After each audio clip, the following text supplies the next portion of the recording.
Hello everybody, welcome to this week's episode of The County Seat. I'm your host, Chad Booth. I have a question for you. Do your kids know where food comes from?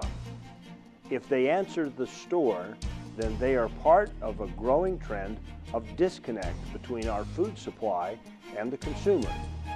If they answered ranch and the farm, then they're still in the loop. While food has become disconnected from its source as far as our daily lives goes, it has become much safer thanks to inspection programs operated in Utah by the Utah Department of Food and Agriculture, along with the USDA. That stamp of approval means that you no longer are buying these products at your own risk. And with a stamp of approval on the coming story, let's find out about it from Don Dunwell. We rarely worry about the safety of the food that we buy and put on the table. With modern refrigeration and proper cooking techniques, there are fewer foodborne illness outbreaks than we've seen in decades past. But there's a part of the equation that you probably don't even know about, and it happens long before you pick up that steak at your local grocery store. That meat inspection was started out to begin with is to protect people from getting animal carcass or animal tissues that were unfit for human consumption that could cause either illness or death. The reason it's so important is because we're the first line of defense, basically, in the food chain for people protecting their food supply from things that would be harmful to them or their family. The first meat inspection rules were passed by Congress in 1906 to ensure that meat products were safe for consumption. These laws were meant to ensure that slaughter and meat processing were done under sanitary conditions. In 1967, the state of Utah formed a cooperative working agreement with the U.S. Department of Agriculture, allowing for an official meat inspection program within the state. USDA and our people are all trained the same. We're all certified by USDA. We have to be equal to them in order to have our own state program. And so all of the things that USDA requires, we require in the state of Utah. Our product is just as wholesome and good as the federal. The difference is state establishments can't ship interstate or over state lines. Even though the state and federal meat inspection guidelines are the same, there's a good reason both are in place side by side. Having dealt with the federal government, they have a tendency to not be as close to the people, as close to the people that they're serving, and because of that, from time to time there's misunderstandings that cause difficulty for smaller establishments to remain in business, whereas we are more close to them. Local government has a tendency to be a little more inclined to listen to the problems of the others and try to resolve it on an individual basis where it can be resolved that way. The inspection process involves 31 steps that first start with the live animal and follow the carcass through the entire packing process. In order to make a proper disposition or diagnosis on that product, it requires an empirical look at everything. And that includes what was seen while that animal was alive. If any sign of problems or abnormalities are found, a veterinarian is called in to determine whether the carcass must be removed from the food chain. The mission of meat inspection is with the consumer in mind.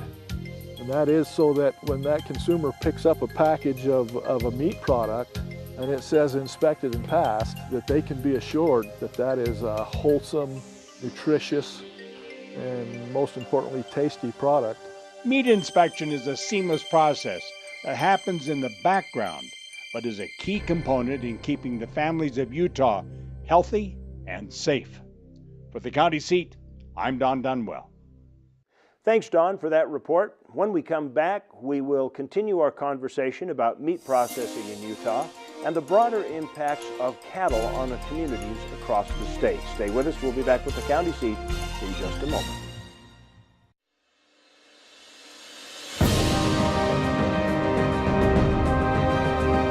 Landscapes as diverse as the people who venture to find them await.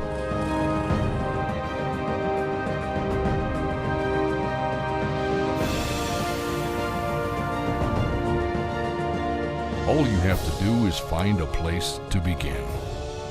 Moab, Utah, in Grand County, where adventure begins. Along Interstate 70 and Highway 89 is an area that is rich with high mountain peaks, vast forests, lakes, streams, historical sites, and a climate that is perfect for outdoor adventures, no matter what the season. Whether you visit Sevier County to catch one of the many celebrations, experience a country-style county fair, or be part of various concerts, sports, or equestrian events, you will be greeted by local residents with a smile and a welcoming hand. In the center of it all, Sevier County. I lived in Phoenix and then down in Orange County in California, and I met a small town girl and she brought me home. Just the smaller community that makes you feel like when you go somewhere you know everybody. You know, the sporting programs, the dance events, all these kinds of things, you run into people you know and that care about you and your family. And that makes it just a wonderful place to have little ones like this. Isn't it time you found the balance you've been looking for? Uinta County, Utah.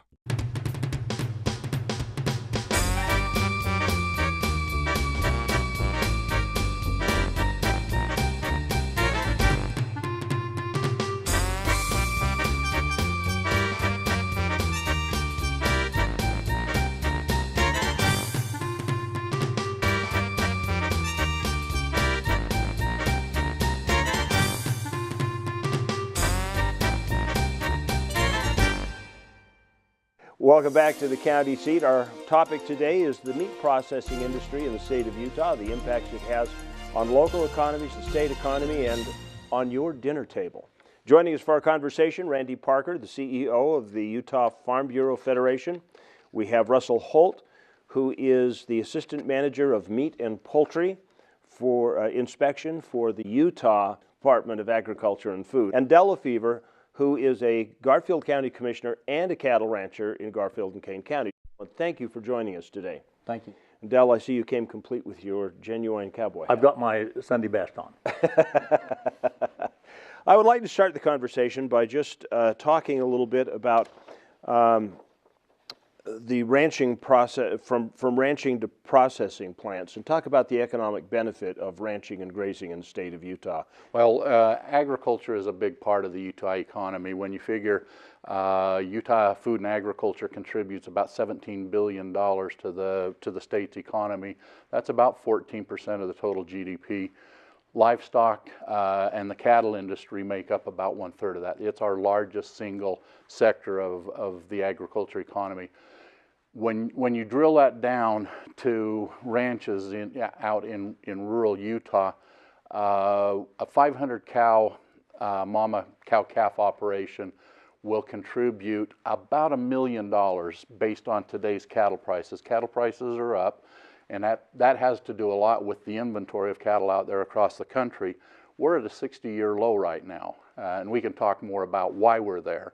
But the reality is cattle prices are up, and so that 500 cow-calf operation will contribute in the neighborhood of $1 million to the local economy. Del, how does that affect you, you know, the impact on, let's say, your county? You know, where it's a third of the entire aggregate for the food processing across the state, or agriculture or industry. Is it a bigger number in a county like Garfield? Well, for Garfield, see, all we have left is agriculture and tourism. And tourism is a seasonal thing, where agriculture, we're there the year round. So you take 1,000 cows out of Garfield County, it's hurting the economy big time, because that's, somebody's not taking care of the cows, that fuel you're not buying, that tires you're not buying, you're not spending money if you don't have the cows. But if you've got the cows, you've got money to spend. And that's what keeps the local economy going. That's what keeps the service stations, the little cafes in these towns in the wintertime. That's all they have is agriculture to keep them going. You got the federal government, but it's a different game. You know, but take my outfit. I got 4 dually trucks running 7 days a week, and so you're spending money in town to keep your cow outfit going. And so every cow that's in that county just adds to the value of the county budget. So, Russell, I'd like to ask you a question, because when we look at the table end of this, these guys are talking about the field production end, But on the table end of it, there's both the Utah Department of Food and Agriculture, there's also the USDA. What is your relationship? How do you work? Do they supersede you? Do you work side by side? The way this was set up is we have to be classified as equal to the federal in order to have our own state meat inspection program. The state meat inspection program was started in the state of Utah in 1967, and since then have gone through several different changes, but we by statute incorporate all of the federal regulations, so there's no difference between what we expect as a state program than what the federal expect.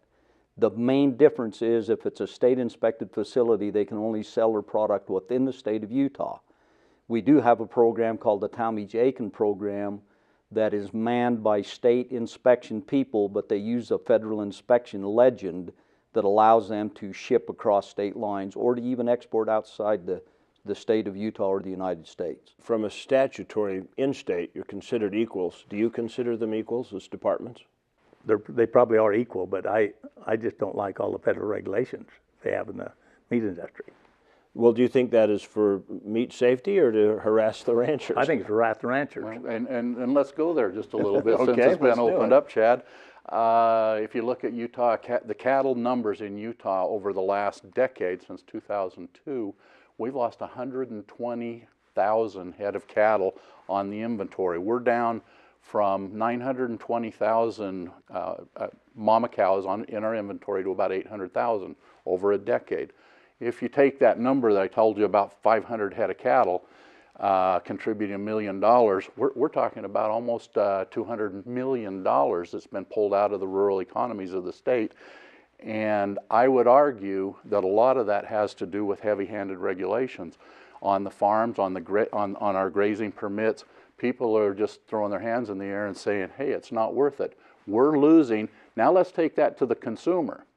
We're seeing $3 and $4 a pound hamburger now, which a decade ago was about $1 to $1.50. Our inventory, these numbers, and government regulation at the meat counter is costing the consumer more, Chad. How much more is that as far as the inspection and processing? Is it harder to be a USDA certified meat processing plant than a state certified? No. There's no difference. We require the same level of sanitation. We require the same level of sampling to protect the consumer for pathogens such as E. coli 157 and the other 6 which are called S-Tech, as well as salmonella in the poultry, things like Campylobacter and so on.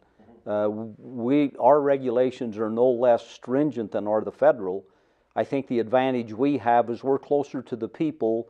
We understand the things that they're facing, and I think that we do a little better job than the federal because we want these people to be in business, and we do everything we can within the scope of the regulations to see to it that they are in business, that they contribute not only to the economy, but the amount of people that work for them. In 2000, there were about 2,100 employees in the state of Utah that were involved in meat processing, either the slaughtering end of it. In 2013, in November, we had about 3,300. So we get about a 60% growth in that period of time in employment, which adds back to the economy. Mr. Lefevre was talking about tires and gas and so on. We're talking about people that go to work in the meat industry that take a paycheck home that enables them not only to help in all aspects of the economy because they're spending that paycheck to support their family. Let's say you put a baby cow on the ground to the time that crop turns into a product on the shelf. Do you know about Del? Okay, I calve the 1st of March, and I sell the bulk of my calves the 1st of February. But the big ones I go to the feedlot with, or the last while I've been going to the feedlot with them. So I'm turning mine over within them calves within 6-7 months. I'm turning my calves. But killed cows, they're just old cows that just don't produce anymore. But I have to send them to Texas to get a decent check out of them, other than run them through the auction. Right now, the auction's a high on killed cows. You're okay, but normally I have to ship my killed cows to Hereford, Texas, for slaughter. And but a lot of these calves, I keep them a year before I sell them. So I've got a year into these calves before I sell them. Right now, I just sold a bunch. It was barned in March, April, May. I just shipped them. Well, I'll ship them tomorrow. And they go to where? I don't know where these calves went, but they'll go to a feedlot somewhere. And then they'll be bulked up? Yeah, then they'll be slaughtered. Okay.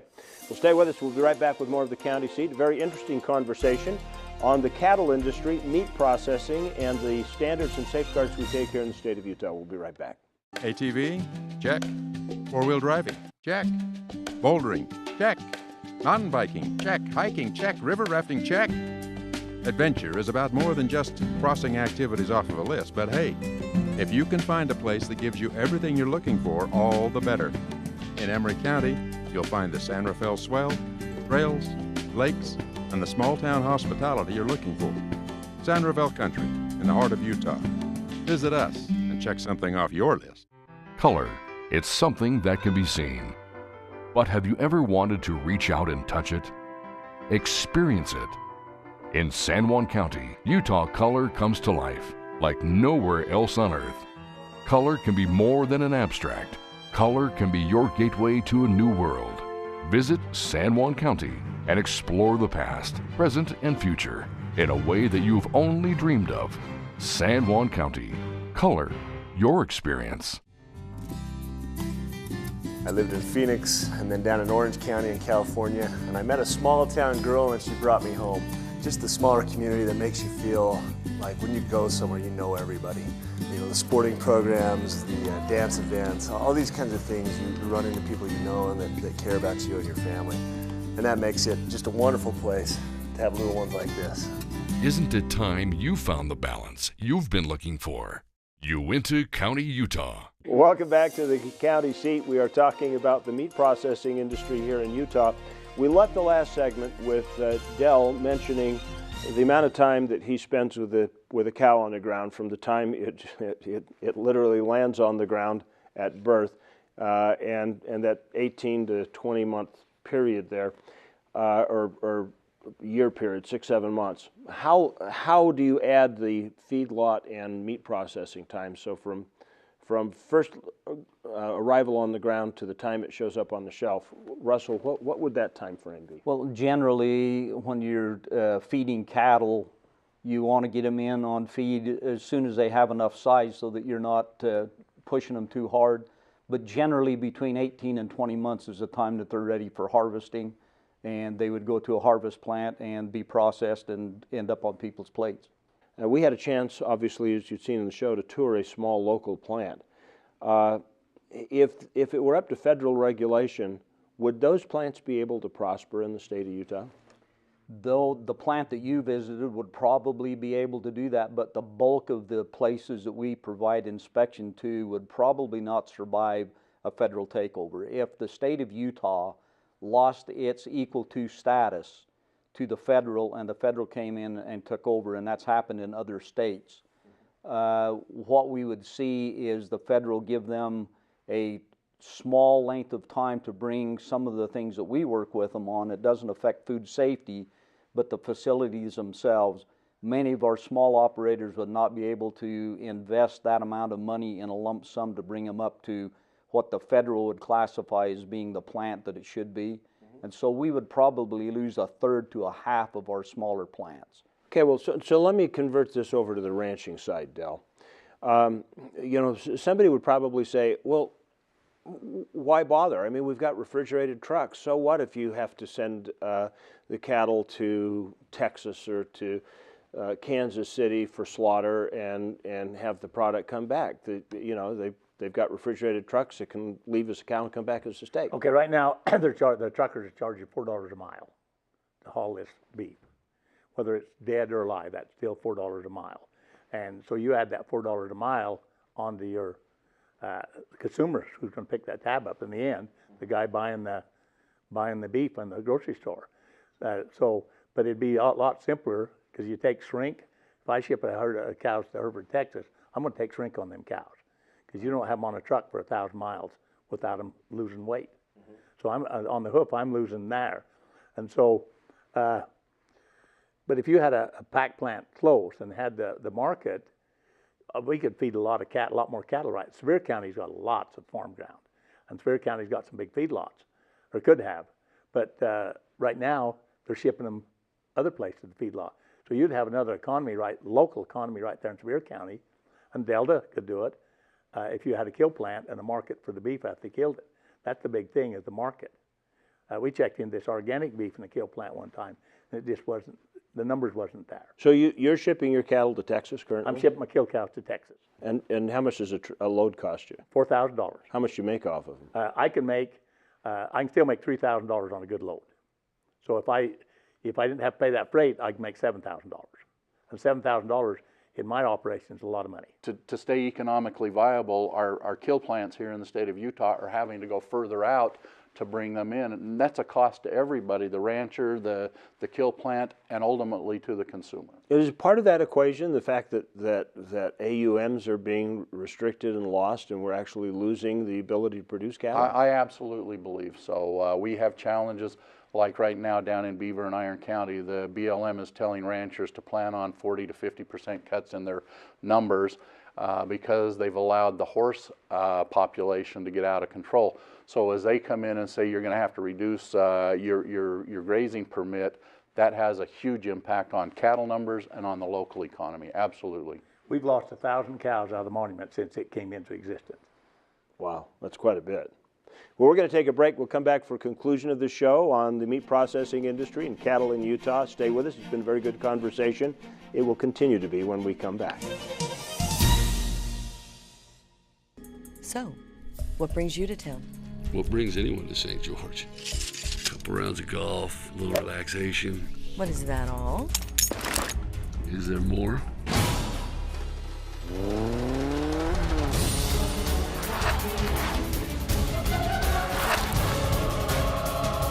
In a retirement community? Should have stuck with the back nine. You go through the day-to-day repeating what you did yesterday.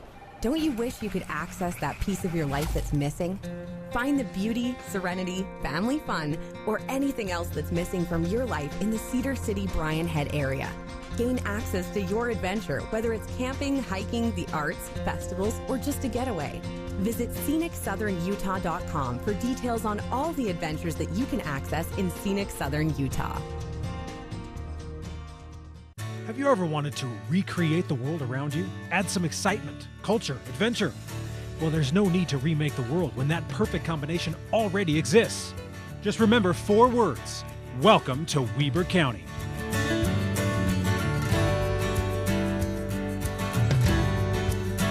In Ogden, you'll find everything you're looking for, from the top of Powder Mountain to the restaurants of our revitalized downtown. Ogden, Utah, mountain to metro and everything in between. Visit Ogden.com. Welcome back to the county seat. Meat processing and the cattle industry has been our conversation today. If you've missed it so far, go to our website, thecountyseat.tv. You can watch it all over again and share it with your friends on Facebook. It's a great conversation. I do want to just kind of wrap up by asking a question or an observation. For 5 years, I lived in Pennsylvania, so Utah boy goes away. And I ran across quite a few cattle ranchers while I was back there. They don't need very many acres to run a good cattle operation. 500 head doesn't take near what it takes to run out here in the West. How does that play into the AUMs and the complaints that people have that say grazing on public land, they get it for pennies on the dollar? I'll just toss it out. Anybody want to answer it? Go ahead. Well, if you look at the resources here in Utah, we're a grazing land state, and if we don't have the ability to use those western landscapes and graze, we don't really have any alternative. We don't have the private land with 70% or nearly 70% of Utah owned by the federal government. We're somewhat at their mercy anyway, and to use as an alternative going into a feedlot situation and feeding hay just is not economically viable. So it doesn't work. That's the quickest way to $15 a pound or $15 a pound hamburger? It doesn't work for anybody, the rancher or the consumer, absolutely. Okay, I have an allotment out there that's 200,000 acres. And they say if I'm a welfare rancher, there's dirt roads, I have a line cabin in the middle of it, and it beats pickups to death, beats trailers to death, and it beats tires to death, and it's hard. It's not a good situation, because you've got to, anymore. These cows is my paymaster, and I've got to have a guy out there all the time taking care of these cows. We haul water. We move cows with water, and the expense is from, my dad had a little cow outfit, and from what he used to get by pretty reasonable. But for what I have to put into it, I've got a lot of money put up before I ever get my calves. I've got a lot of money put into these calves, and right now it's good, but everything else is up. Tires is up, fuel's up. So, and then you got to deal with the federal government. You get people that has no clue what's going on out there. And in the monument, I'll give you a good example. The Escalante River was my allotment. Mine and my in-laws had it from Escalante to the lake. It's 75 miles. They got the cows out of there about the time the monument came in. And you can't even hike it now. That used to be big meadows. It was nice. It was a good ranch. And now it's just grown up with tamaracks, Russian olives, and willows, and the channels got deep. And the banks, the grass banks is all gone, and you can't even hardly walk up and down that thing now. And it's only been 14 years. So what's it going to be in another 20 years? That canyon's worthless. And that used to be a good ranch in that canyon. Russell, is that do you find that in a broader perspective across the state? Well, I think the thing that we need to take into consideration is managing that properties. Grazing them has been proven to be more beneficial, better stewardship of the land than letting them go wild. We realize there's people that want wilderness and so on. I think we have enough of that in the state of Utah to satisfy people. The bottom line is the industry needs that in order to provide food. And we take a major part in that as meat inspection to make sure that it's safe for the consumers. It's a partnership between everybody in order to make this work. Chad, let me add to that. We see every summer catastrophic wildfires.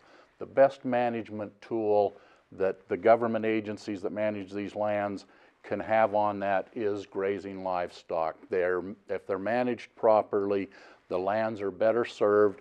You don't have the understory that ends up being a catastrophic wildfire that costs us in air quality, environmental impact, and dollars and cents.